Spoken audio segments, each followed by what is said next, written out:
Thank you. $175,000 a year. That's how much the administrator at the Loxahatchee Grove's Water Control District is making. In a story you'll see only on 5, Ryan Calhoun shows you how it happened. Frank Sawitsky enjoys small-town life in Loxahatchee Grove. It's growing, but he likes some of the changes being made. I'm real happy with the paving on C Road. The dust is cut 80–90%. He's not so happy with the area's drainage management. It just doesn't seem to flow as efficiently as it should. These type of issues are handled by Loxahatchee Water Control District Administrator Cleet Saunier, a man who is paid about $175,000 a year. That's a lot of money for the size of this community. I'm sure it's maybe high compared to other communities with more water, more people. Well, we went to work and checked it out. Loxahatchee Grove's Water Control District's area is home to about 3,500 people. Its surrounding district is much bigger, with a population of about 38,000 people. Their Indian Trail Improvement District administrator is paid $158,000 a year.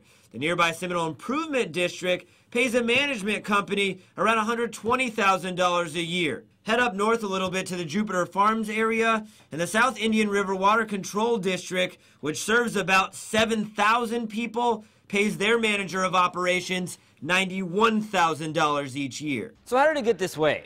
Saunier's contract from 2003 says his base salary was $80,000 a year, and after benefits was about $130,000 a year. Annually, he's also set up to get a raise, a 3% one each year. On top of that, he's supposed to get a cost of living increase, which fluctuates in percentage. So some years he would get as high as a 7.7% raise in total. Wow, that's a lot of money.